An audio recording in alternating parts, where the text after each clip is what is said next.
El aire en la sala de juntas del piso 42 siempre olía igual, una mezcla estéril de limpiador de limón, aire frío recirculado y ese matiz metálico del miedo. Había pasado 15 años aprendiendo a respirar ese aire, a moverme por las corrientes de poder que recorrían los pasillos de Sterling Heart como electricidad. Era la enlace senior de alianzas estratégicas, un título que a los no iniciados les sonaba aburrido, pero para cualquiera que supiera cómo se mueve el dinero en esta ciudad significaba que yo tenía las llaves del reino. No gritaba, no lo necesitaba, mi poder estaba en el silencio entre firmas, en el asentimiento al otro lado de una mesa de caoba, en una fusión de $3.000 millones que llevaba los últimos 9 meses esculpiendo a partir de un bloque caótico de datos en bruto hasta convertirlo en una obra maestra de sinergia corporativa.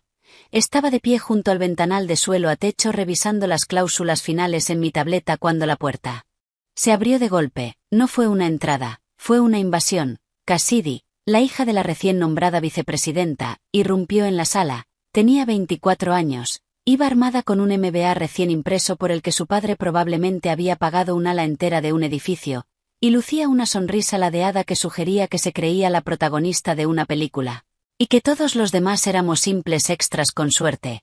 Era su primer día, literalmente, su primera hora. Disculpa, su voz cortó el zumbido de la oficina como un cuchillo de sierra. No estaba mirando las vistas, me estaba mirando a mí, o mejor dicho, a mi torso. Bajé la tableta despacio y me giré para enfrentarla con la neutralidad ensayada que usaba con inversores erráticos. ¿Puedo ayudarte, Cassidy? Soy Emily. Se suponía que íbamos a reunirnos en «Sé quién eres». Me interrumpió agitando la mano con desdén. Sostenía un grueso manual del empleado con espiral, un relicto de los 90 que nadie había abierto desde la invención del iPhone, y sé lo que estás haciendo, revisando los protocolos de la fusión para el acuerdo Sterling. Lo ofrecí manteniendo la voz estable. No, se burló avanzando un paso. Olía a un perfume de jazmín excesivo y a inseguridad. Estás violando el código 4 sección B sobre vestimenta adecuada de cara al cliente. Parpadeé. Llevaba una americana Armani vintage gris carbón con botones de perla, combinada con pantalones a medida y un bolso de cuero que costaba más que su coche. Era la armadura de una mujer que cerraba acuerdos. Lo siento, los botones de perla, dijo golpeando el manual con una uña manicura. El manual establece claramente cierres estandarizados. Y ese bolso parece desgastado. Aquí no hacemos desgastado, representamos la excelencia. La sala quedó en silencio absoluto. Los analistas de los cubículos acristalados dejaron de teclear. Los asociados junior se quedaron congelados a mitad de sorbo de sus cafés.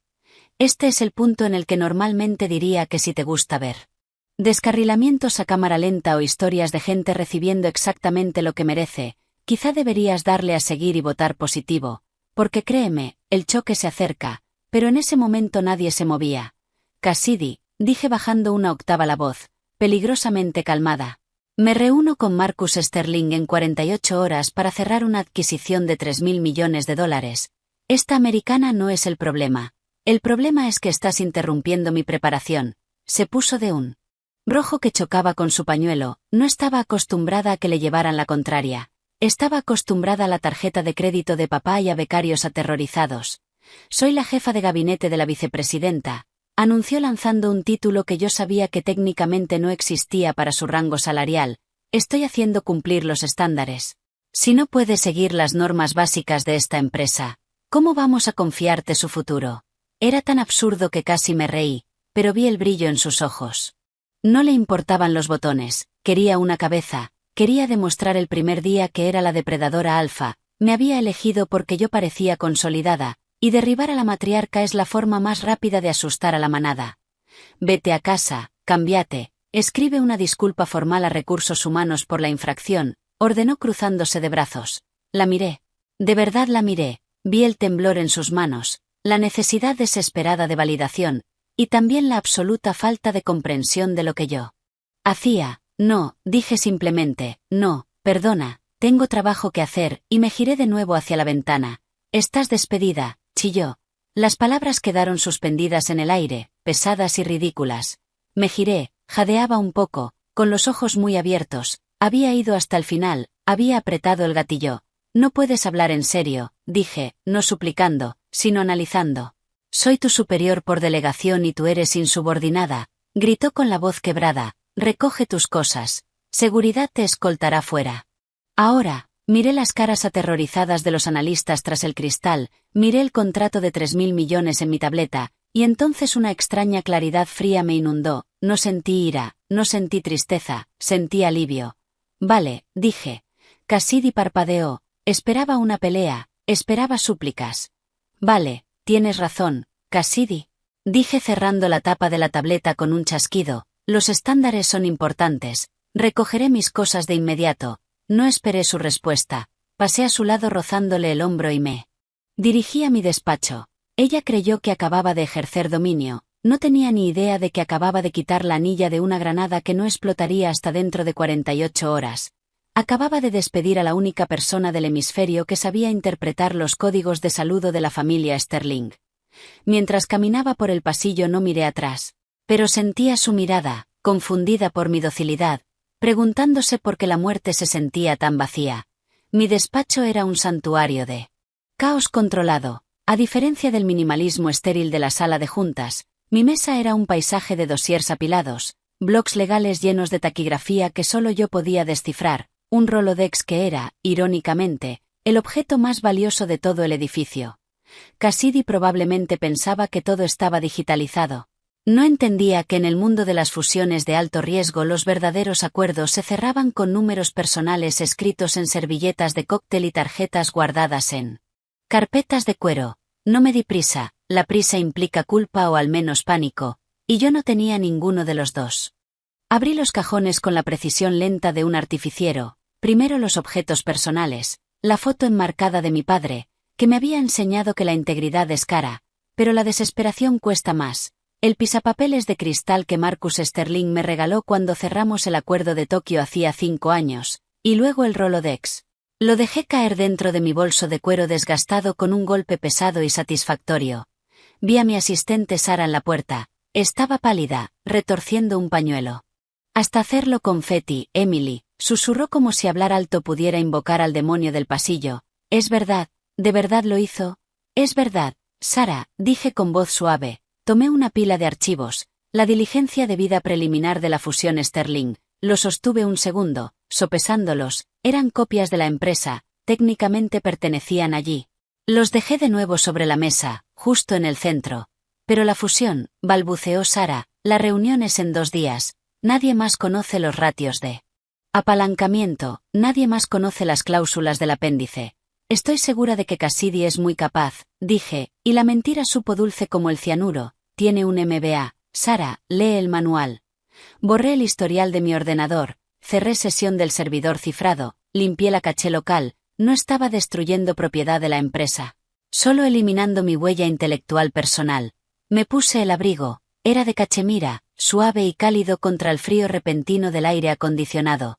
Tomé el bolso. Cuando salí del despacho toda la planta fingía trabajar, cabezas gachas, ojos furtivos, el silencio era ensordecedor. Era el silencio de una tripulación viendo cómo arrojan al capitán por la borda unos amotinados que no saben leer una brújula. Cassidy me esperaba junto a los ascensores, brazos cruzados, golpeando el suelo con el pie, flanqueada por 2 guardias de seguridad incómodos que me conocían por mi nombre. Aseguraos de que no se lleve datos propietarios, espetó Cassidy. Bob, el jefe de seguridad de planta, me miró con ojos apenados. Me había visto trabajar hasta tarde durante 10 años. Me había visto pedir pizzas para su equipo en festivos. Está limpia, señorita Cassidy, murmuró Bob sin revisar siquiera mi bolso. Cassidy resopló. Bien, sacadla de aquí. Quiero esta toxicidad fuera de mi planta. Me detuve frente al ascensor y pulsé el botón. Esperé el timbre. Cuando se abrieron las puertas me giré hacia Cassidy. Se preparaba para un insulto, un grito, un ya te arrepentirás. En lugar de eso sonreí, una sonrisa genuina, la que le das a alguien que sin saberlo acaba de entregarte un billete ganador de lotería pensando que es una multa de aparcamiento. Gracias, Cassidy, dije, su ceño se frunció, la confusión resquebrajó su máscara de arrogancia por un segundo. ¿Qué? Por aclarar las prioridades de esta organización, dije, ha sido revelador. Buena suerte con la fusión, los apéndices son complicados. Entré en el ascensor. ¿Qué apéndices?, exigió avanzando mientras las puertas empezaban a cerrarse. El archivo está completo, vi la unidad digital. Las unidades digitales son tan impersonales, dije en voz baja. Las puertas se cerraron cortando su rostro justo cuando el pánico empezaba a asomar en sus ojos. Mientras el ascensor descendía, la gravedad me oprimía el estómago, pero el espíritu se me elevaba. Miré el reloj. 10:15 de la mañana. Al mediodía el departamento legal estaría haciendo preguntas. A las 2 de la tarde los socios estarían confundidos. La mañana siguiente comenzaría la hemorragia. Salí del edificio a la luz brillante y cegadora de la ciudad, no paré un taxi, caminé 2 manzanas hasta un café tranquilo, pedí un espresso doble y me senté junto a la ventana. Saqué el teléfono del bolso y lo apagué, dejé que se quedaran un rato en el silencio. Pasé la tarde en una galería de arte. Miré pinturas expresionistas abstractas, caos contenido en marcos, y sentí una profunda afinidad. Era increíble cuántos detalles te pierdes del mundo. Cuando llevas el peso de una corporación de $1.000 millones sobre los hombros. Por primera vez en una década noté la textura de la pintura, las pinceladas, el silencio. No fue hasta las 6 de la tarde, cuando estaba de vuelta en mi apartamento sirviéndome una copa de Nebbiolo, cuando decidí volver a encender el teléfono.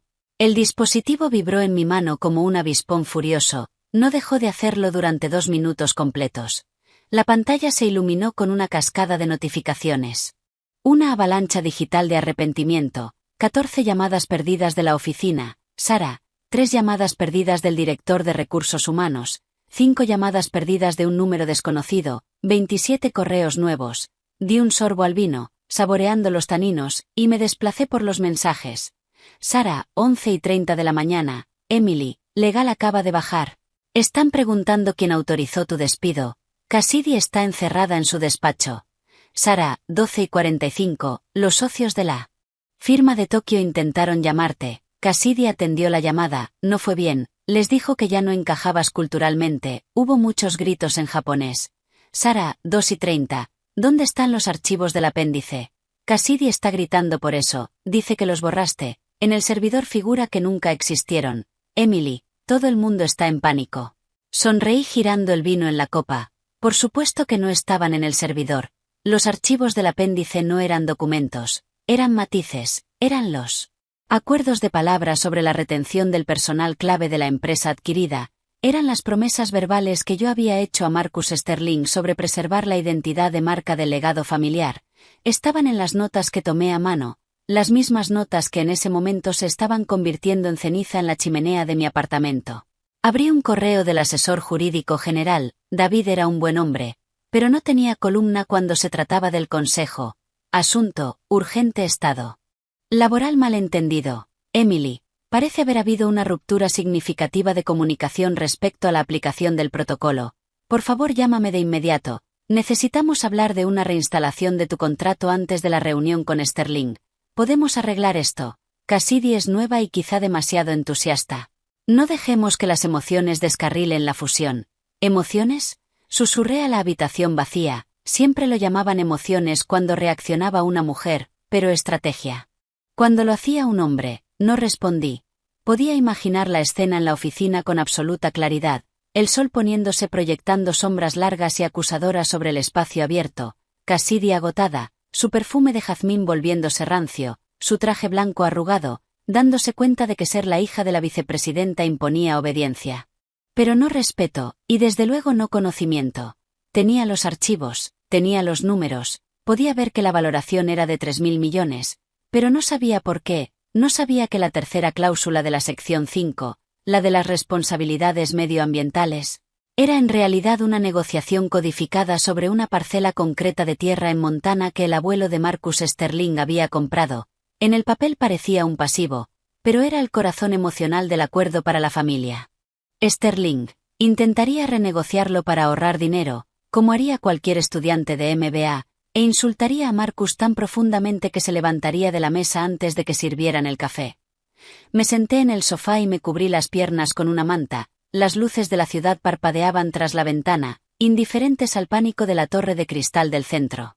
Llegó otro mensaje, este de un número que no tenía guardado, pero reconocí el prefijo, era la línea privada del director financiero de Sterling Hart, director financiero, 7:15 de la tarde, Emily, coge el teléfono, pon tu precio. Miré el mensaje, pon tu precio, mi precio no era dinero, Mi precio era dignidad, y por desgracia para ellos, la dignidad era una moneda que acababan de devaluar a cero. Dejé el teléfono boca abajo sobre la mesa, no iba a salvarlos, no esta noche. Esta noche iba a ver una película, quizá algo sobre un desastre, quizá algo sobre una mujer que camina hacia el atardecer mientras el castillo arde. A su espalda, desde aquí el pánico era silencioso, pero sabía que por la mañana estaría gritando. Hay un cajón concreto en mi escritorio de casa que permanece siempre cerrado, no contiene joyas ni efectivo, contiene palanca. Me acerqué al antiguo escritorio de escribir en la esquina del salón y saqué una pequeña llave de latón de debajo de una suculenta decorativa. La cerradura hizo clic con una satisfacción mecánica pesada. Dentro, sobre un forro de terciopelo, había una única carpeta. Encuadernada en cuero, gastada, con los bordes suaves y deshilachados, olía a papel viejo y humo de tabaco. Grabadas en la portada, en letras doradas ya desvaídas, estaban las palabras protocolo delegado en da fideicomiso familia Sterling. La mayoría pensaba que me habían contratado en Sterling Hart por mi currículum. La verdad es que yo era parte del paquete. Hacía 5 años, cuando Marcus Sterling consideró por primera vez dejar que capital externo tocara su imperio familiar, puso una condición: quería un enlace que entendiera el dinero antiguo, no la riqueza ruidosa y ostentosa de los tecnomillonarios, sino la riqueza silenciosa y recelosa que se mueve en siglos, no en trimestres. Mi padre había sido el abogado del padre de Marcus. Yo crecí jugando al escondite en la biblioteca de la finca Sterling mientras los hombres fumaban puros y hablaban de fideicomisos. No era solo una empleada, era el puente, la traductora entre el capitalismo frío y depredador de mi empresa actual y la lealtad casi feudal de la familia Sterling. Abrí la carpeta, dentro había una sola hoja con un número privado directo, no era una línea de negocios. Era el número del teléfono que Marcus llevaba en el bolsillo interior de la chaqueta. Me quedé sentada mucho rato trazando los números con el dedo. Llamar a ese número era la opción nuclear. Violaba todas las cláusulas de confidencialidad de mi contrato, era suicidio profesional. Pero entonces recordé la cara de Cassidy, la forma en que miró. Mi americana como si fuera una enfermedad, la suficiencia con la que me despidió delante de la gente a la que había mentorizado. Tomé el móvil y marqué el número. Sonó 2 veces. Habla Marcus, la voz era profunda, áspera e instantáneamente familiar. Soy Emily, dije. Hubo una pausa, un cambio en el aire. Creía que estábamos en periodo de silencio hasta la firma del viernes. Lo estábamos, dije manteniendo la voz firme, pero los parámetros han cambiado. Cambiado como... El calor se evaporó de su voz, reemplazado por el acero de un hombre que poseía flotas de transporte. Me han despedido, dije. El silencio al otro lado fue absoluto, duró tanto que pensé que la llamada se había cortado. Despedida, repitió, la palabra sonando extraña en su boca. ¿Por quién? El consejo, la sé que encontró algo. No, dije, por la nueva jefa de gabinete de la vicepresidenta. Una infracción del código de vestimenta y un desajuste cultural. Una infracción del código de vestimenta, dijo con voz plana. Sí, y... ¿Quién está gestionando la transición de los activos de Montana? Nadie, dije. Cassidy cree que los archivos del servidor son suficientes. Oí un sonido que podía ser una risa o un gruñido. Los archivos del servidor listan la propiedad de Montana como terreno sin generación de ingresos. Sin tu adenda el algoritmo la marcará para liquidación en 6 meses. Correcto, dije. Así que despidieron a la única persona que sabe dónde están enterrados los cuerpos. Y lo hicieron 2 días antes de la mayor fusión de su historia. Eso parece. Emily, dijo Marcus bajando la voz a un susurro conspirativo. Estás libre para desayunar mañana. Desempleada, Marcus. Estoy libre todo el día. Bien, reúnete conmigo en el pier a las 8 de la mañana. Y Emily. Sí, no firmes nada con ellos, ni un paquete de indemnización, ni una extensión de ENDA, nada. La llamada terminó y yo me quedé sentada en silencio, sabiendo que el incendio ya estaba fuera de control. No se me ocurriría. Colgué el teléfono. El corazón me latía con fuerza, un tambor lento y pesado en el pecho. Acababa de cruzar el Rubicón. Ya no era solo una empleada despedida. Era una combatiente activa. Cerré la carpeta de cuero y volví a cerrar el cajón con llave. El apartamento se sentía distinto. Ya no era un refugio. Era una sala de guerra. En el Hotel Pierre sirven el desayuno con una eficiencia silenciosa que te hace sentir como si estuvieras planeando un golpe de estado, y en cierto modo lo estábamos. Marcus Sterling se veía exactamente como siempre, impecable con un traje azul marino, el pelo plateado peinado hacia atrás, y unos ojos que lo habían visto todo y no se impresionaban con nada. No hablamos del tiempo. No hablamos del menú. Han llamado a mi equipo esta mañana, dijo Marcus, untando mantequilla en una tostada con precisión quirúrgica. Ah, yo di un sorbo a mi té. Sí. Una mujer llamada Cassidy. Sonaba sin aliento. Marcus hizo una pausa, un destello de diversión bailándole en los ojos. Le dijo a mi asesor principal que tú no estabas disponible por una emergencia médica repentina. Dijo que estabas hospitalizada por agotamiento severo, pero que le habías dejado todo el acuerdo completamente explicado. Dejé la taza. La desfachatez era impresionante. No era solo una mentira. Era una mentira verificable y peligrosa. Si yo estaba enferma, el acuerdo podía retrasarse legalmente. Si yo estaba despedida, la cláusula de persona clave del contrato, la que exigía revelar de inmediato cualquier cambio en personal clave, activaría la anulación de la exclusividad. Está intentando ganar tiempo, dije. Cree que si consigue meterte en la sala, puede abrirse paso con encanto por las cláusulas de Montana. Cree que soy idiota, corrigió Marcus. Cree que soy un talonario con piernas. Se limpió la boca con una servilleta de lino. Mi asistente, James, investigó un poco. Al parecer, Recursos Humanos está ahora mismo en un pulso con esa Cassidy. El consejo no fue informado de tu despido hasta esta mañana. Y el director financiero, según dicen, está lanzando grapadoras. Suena a él, comenté. Esta es la situación, Emily. Marcus se inclinó hacia mí. Yo no hago negocios con amateurs, y desde luego no hago negocios con mentirosos. El acuerdo con Sterling Hart está muerto. Voy a matarlo, y dejó la palabra colgando. Pero aún necesito vender, y aún quiero que tú dirijas la transición. Metió la mano en el maletín y sacó un documento grueso. No era un acuerdo de fusión. Era un contrato de consultoría. Mi holding busca director de adquisiciones estratégicas. El salario es el doble de lo que ganabas. La participación accionarial es importante. Y el primer encargo es encontrar un nuevo comprador para mi empresa. Miré el contrato. Era libertad. Era poder. Era la venganza definitiva. Solo hay una cosa, añadió Marcus, con una sonrisa de tiburón extendiéndose por su cara. Aún no he ido a tu antigua oficina. Está programado para mañana a las 9 de la mañana. ¿Por qué no? Porque quiero ver su cara cuando intente explicar por qué la enlace hospitalizada está sentada al otro lado de la mesa. Sentí un escalofrío frío de anticipación. ¿Quieres que vaya a la reunión? No. Marcus negó con la cabeza. Quiero que estés en el vestíbulo. Quiero que seas lo último que vea antes de que su carrera se evapore. Yo me encargo de la reunión. Tú encárgate de la salida. Mi teléfono vibró sobre la mesa. Era una alerta automática del servidor de Sterling Hart. Mis credenciales de acceso habían sido revocadas oficialmente. Y luego una segunda alerta, una noticia. Los rumores se disparan. La fusión de Sterling Hart afronta retrasos de procedimiento por la salida inminente de una ejecutiva clave. La filtración ya estaba en marcha. Los tiburones empezaban a dar vueltas. Acepto, le dije a Marcus, tomando el bolígrafo. Bien, dijo. Ahora termina tus huevos. Vas a necesitar fuerzas. Ver cómo se derrumba un imperio cansa. Esa misma tarde pasé caminando junto al edificio de Sterling Hart. Me quedé al otro lado de la calle, escondida tras unas gafas de sol enormes. Podía ver la actividad en el piso 42 a través de las paredes de cristal. Figuras de un lado a otro. Luces encendidas a plena potencia.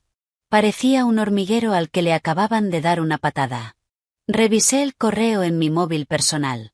Había un último mensaje desesperado de Cassidy. Emily, por favor llámame. Podemos arreglarlo. No era mi intención. Fue una reacción de estrés. Mi padre está haciendo preguntas. Por favor. Lo borré. En las grandes ligas no hay marcha atrás. Cassidy, Tú leíste el manual. Deberías haber leído la sala. La mañana de la reunión, el cielo era de un morado amoratado, amenazando lluvia. Encajaba con el ánimo que imaginaba filtrándose por la suite ejecutiva al otro lado de la calle. Me senté en la cabina de la esquina de The Grind, una cafetería justo enfrente de la entrada principal de la torre de Sterling Heart. Eran las 8:30. La reunión estaba prevista para las 9. No estaba sola. James, el asistente personal de Marcus, un hombre que parecía tallado en mármol y vestido por Tom Ford, se sentó frente a mí. Teníamos una pila de documentos sobre la mesa. Eran los papeles de incorporación para mi nuevo puesto en Sterling Holdings. Marcus viene de camino, dijo James mirando el reloj. Está a 5 minutos. Me pidió que me asegurara de que fueras visible. ¿Visible? Pregunté. Hacia la torre, indicó James con un gesto discreto hacia el rascacielos de cristal al otro lado. Miré hacia arriba. Los ventanales del vestíbulo eran claros. Y allí, caminando de un lado a otro cerca del control de seguridad, había una figura con un traje blanco. Cassidy. Se veía frenética. Le gritaba a una recepcionista, gesticulando hacia los ascensores. Intentaba que todo fuera perfecto para la llegada de Marcus. Quería parecer la guardiana. Entonces se detuvo. Miró por la ventana. Al principio solo escaneó la calle. Luego su mirada se clavó en la cafetería. Estábamos a unos 50 metros, pero la vi congelarse. Me vio a mí. Y, más importante, vio a James. Ella conocía a James. Todo el mundo conocía a James. Era el heraldo de Marcus Sterling. Y estaba sentado conmigo, riéndose, pasándome un bolígrafo. Vi a Cassidy pegar la cara al cristal. Abrió la boca. Agarró el teléfono y empezó a marcar. Mi móvil no sonó. Yo había bloqueado su número una hora antes. Nos ve, dije dando un sorbo a mi capuchino. Excelente, respondió James sin girarse. Que sude. El pánico vuelve torpe a la gente, y Marcus odia lo torpe. La vi desmoronarse en tiempo real. Se giró hacia la recepcionista, señalándonos, probablemente gritando algo sobre espías o sabotaje. La recepcionista solo negó con la cabeza, aterrada. Cassidy dio media vuelta corriendo hacia los ascensores, seguramente subiendo al piso 42 para advertir. Bueno, ¿advertir a quién? ¿A su padre? ¿Al consejo? ¿Qué podía decir? La mujer a la que despedí por llevar los botones equivocados está tomando café con la mano derecha del comprador. Era admitir un fallo catastrófico. Está subiendo, informé. James asintió. Va a intentar controlar el relato. Demasiado tarde. El relato salió del edificio ayer con tu caja de cosas personales. James reunió los papeles. Ya está todo firmado. Emily, bienvenida a la familia. Ahora, por instrucciones de Marcus, tenemos que esperar aquí exactamente 20 minutos. Luego cruzas la calle y entras al vestíbulo. Solo quédate ahí. Sé el fantasma en el banquete. Y Marcus, acaba de llegar. Miré por la ventana. Un coche negro elegante se deslizó hasta la acera frente a la torre. El conductor abrió la puerta y Marcus Sterling salió. Se abrochó la chaqueta, se ajustó los gemelos y levantó la vista al edificio con la expresión de un experto en demoliciones examinando una estructura condenada. No miró hacia la cafetería. Entró directo en la boca del lobo. Empieza el show, susurró James. Lo vi atravesar las puertas giratorias. Supe exactamente lo que estaba a punto de pasar. Cassidy bajaría corriendo desde el piso 42, sin aliento, sudando, intentando recomponerse. Lo recibiría con una mentira y él la recibiría con la verdad. Esperé. 1 minuto. 5. 10. Empezó a llover, difuminando el cristal, convirtiendo el mundo en una acuarela de gris y acero, pero yo lo veía todo nítido. Pagué el café. Me miré en el reflejo de la ventana. Mi americana estaba perfecta. Mi bolso de cuero desgastado colgaba del hombro. Era hora de ir a saludar. El vestíbulo del edificio de Sterling Heart estaba diseñado para intimidar. 3 pisos de mármol, una cascada que costaba más que mi matrícula universitaria, y una acústica que amplificaba cada paso. Empujé las puertas giratorias y el sonido del agua me envolvió. El aire estaba frío. La escena parecía un tableau vivant. Marcus Sterling estaba en el centro del atrio, cerca de los tornos de seguridad. No avanzaba hacia los ascensores. Estaba quieto como una estatua. Cassidy estaba allí. Debía de haber bajado corriendo por las escaleras de servicio porque iba un poco desarreglada. Su traje blanco parecía menos poder y más pánico. A su lado estaban el director financiero y el asesor jurídico general, los dos con cara de querer desaparecer. Crucé el mármol en silencio. Mis tacones sonaban, un ritmo firme y constante que cortaba el ruido blanco de la cascada. Me detuve a unos 20 pies, lo bastante cerca para oír, lo bastante lejos para observar. Complicaciones imprevistas, decía Cassidy con voz chillona, rebotando en las superficies duras. Pero como le decía, Emily está indispuesta. Está en el hospital. No quiero preocuparle con los detalles. Marcus la miró. Ni parpadeó. En el hospital, repitió. Su voz no era alta, pero se imponía. Sí. Cassidy asintió con fuerza. Muy repentino, pero me dejó todo explicado. Estoy lista para proceder con la firma. Marcus metió la mano en el bolsillo y sacó el teléfono. Tocó la pantalla una sola vez. Qué extraño, dijo Marcus, porque acabo de recibir un mensaje suyo. Dice que el café de enfrente estaba excelente. Cassidy se quedó congelada. La sangre le abandonó la cara tan rápido que parecía de cera. El director financiero levantó la cabeza de golpe. ¿Qué? Croó con la voz rota. Marcus giró un poco, recorriendo el vestíbulo con la mirada. Sus ojos se posaron en mí. No sonrió. Solo asintió. Cassidy se giró. Me vio allí, sana, tranquila, con mi bolso al hombro. La inválida hospitalizada. El silencio que siguió pesaba como para aplastar un coche. Ella, Cassidy tartamudeó, señalándome con un dedo tembloroso. Ella está mintiendo. Seguro que. Yo la despedí. La verdad le salió a borbotones antes de que pudiera frenarla. El director financiero se volvió hacia Cassidy con los ojos desorbitados. ¿Hiciste qué? Marcus miró de nuevo a Cassidy. Su expresión era de puro asco. Le dijiste a mi equipo legal que estaba enferma. Me mentiste a mí, a mi consejo, y a tus propios socios, y despediste a la líder del proyecto 48 horas antes del cierre por. Miró mi ropa de arriba abajo. ¿Por qué exactamente? Violó el código de vestimenta, chilló Cassidy, desesperada, acorralada. Sus botones, su bolso, está en el manual. Marcus se rió. Fue un sonido seco, áspero. Despediste a la arquitecta de un acuerdo de 3.000 millones por unos botones. Se volvió hacia el director financiero. ¿Esto es el liderazgo que estoy comprando? ¿Este es el criterio en el que voy a invertir? Señor Sterling, por favor. El director financiero dio un paso, manos en alto. Esto es un malentendido. Cassidy es nueva. Podemos traer a Emily de vuelta. Reincorporarla de inmediato con un bono. Marcus levantó una mano. No. Se giró hacia mí. Emily, ¿estás empleada por esta empresa? Di un paso al frente. No, señor Sterling. Mi empleo fue terminado con causa, efectivo el martes por la mañana. Entonces no tienes autoridad para negociar.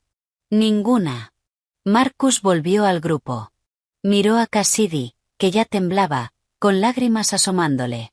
Entonces no hay nadie aquí en quien confíe para firmar este papel, dijo Marcus, y le hizo una señal a James, que esperaba junto a la puerta. Se cancela la reunión. No puedes, gritó Cassidy. Mi padre demandará. Tenemos un term sheet. Los term sheets están sujetos a diligencia debida y buena fe, dijo Marcus con voz helada. Y tú no has demostrado ninguna de las dos. Se dio la vuelta. Buen día. En cuanto la puerta giratoria se cerró tras Marcus Sterling, el vestíbulo estalló. No fue una explosión física. La onda psicológica fue igual de violenta. El director financiero, un hombre llamado Henderson, que había sobrevivido a 3 adquisiciones hostiles y a una auditoría federal, se giró hacia Cassidy con la cara del color de una ciruela muy madura. «La despediste», rugió Henderson, y la acústica del vestíbulo convirtió su rabia en un trueno. «La despediste sin consultar con legal, sin consultar al consejo. Era insubordinada», sollozó Cassidy encogiéndose contra el mostrador de seguridad. «Fue una falta de respeto. Soy la jefa de gabinete de la vicepresidenta». «Eres un riesgo», gritó Henderson, escupiendo saliva. «¿Tienes idea de lo que acabas de hacer? Eso eran 3.000 millones saliendo por esa puerta. Eso era nuestra cotización. Eso era mi pensión». Los guardias miraban al suelo. Las recepcionistas fingían teclear en teclados apagados. Yo me quedé allí, observando la carnicería. Cassidy buscó desesperada un aliado. Sus ojos se clavaron en mí. El odio era tóxico, pero venía mezclado con una realización aterradora: se había cavado su propia tumba. «Esto es culpa tuya», me gritó. «Me tendiste una trampa. Lo planeaste». «Yo planeé ponerme una americana», dije con calma, cortando su histeria. «Lo demás lo planeaste tú, Cassidy». Henderson se giró hacia mí. Emily, por favor ignórala. Está suspendida. Efectivo de inmediato», y fulminó a Cassidy con la mirada. «Fuera de mi vista. Ve al despacho de tu padre y espera allí. No hables con nadie. Si tuiteas, si mandas un mensaje, te demandaré personalmente por incumplimiento de deber fiduciario». Cassidy soltó un sollozo áspero y feo y corrió hacia los ascensores, con los tacones repiqueteando frenético sobre el mármol. Henderson respiró hondo, se recompuso y me miró con una sonrisa de plástico desesperada. «Emily, vale, el daño es grave, pero no es irreversible. Podemos llamar a Marcus. Le diremos que está arreglado. Te ascendemos. Vicepresidenta senior. 20% de subida. Opciones sobre acciones. Solo coge el teléfono. Arregla esto». Lo miré. Había trabajado para él 10 años. No me preguntó una sola vez por mi familia. No me dio las gracias una sola vez cuando salvé los resultados de un trimestre con una negociación inteligente. Solo le importaba ahora porque el barco se hundía. «No puedo, Bob», dije. «¿Por qué no? Di tu cifra. Te la duplicamos». «No se trata de la cifra», dije. Metí la mano en mi bolso, el mismo de cuero desgastado que a Cassidy le daba tanta rabia, y saqué un sobre elegante color crema. «¿Qué es eso?», preguntó Henderson. «Mi carta de renuncia», mentí. No lo era. Era el paquete de incorporación de Sterling Holdings, pero no necesitaba saberlo. O mejor dicho, mi acuse formal de despido. «No puedes recontratarme». «¿Por qué?». «Porque ya he aceptado otro puesto». La cara de Henderson se quedó vacía. «¿Quién? ¿Quién podría contratarte tan rápido?». «El cliente», dije. La comprensión lo golpeó como un puñetazo. Dio un paso atrás tambaleándose. Tú trabajas para Sterling desde esta mañana». «Así es», dije. «Soy la directora de adquisiciones estratégicas, lo que significa, Bob, que si quieres salvar alguna parte de este acuerdo, aunque sea vender los restos como chatarra, vas a tener que negociar conmigo». Miré el reloj. «Pero hoy no. Hoy voy a comprarme una americana nueva. Esta tiene malos recuerdos». Me giré y caminé hacia la salida. Detrás de mí oía a Henderson gritando al teléfono, llamando al CEO, a los abogados, a Dios, pero nadie iba a responder. La línea estaba muerta. 3 días después, la acción de Sterling Hart había caído un 18%. La máquina de rumores escupía historias sobre crisis internas, liderazgo fallido y caos directivo. Desesperado por frenar la hemorragia, el consejo le rogó a Marcus Sterling una última reunión. Prometieron que los obstáculos habían sido eliminados. Prometieron que el acuerdo podía reestructurarse. Le suplicaron que volviera a la mesa. Marcus aceptó con una condición: que todo el equipo ejecutivo, incluida la vicepresidenta y su hija, estuviera presente para disculparse. La sala de juntas estaba abarrotada. El aire acondicionado estaba a tope, pero todos sudaban. Cassidy estaba al fondo de la mesa, pequeña. Su traje blanco había desaparecido, sustituido por un vestido gris apagado. Su padre, la vicepresidenta, ni siquiera la miraba. Se abrieron las puertas. Entró Marcus, seguido de James, y después de mí. Yo entré la última.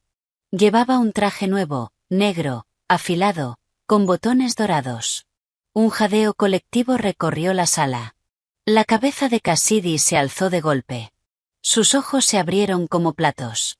Creíamos, empezó el CEO con la voz temblorosa, que esta reunión era para hablar de la restitución de la fusión.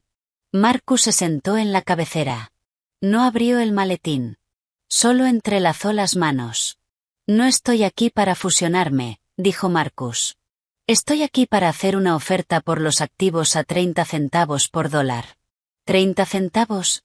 Gritó el director financiero. Eso es un robo. Estábamos en 3.000 millones.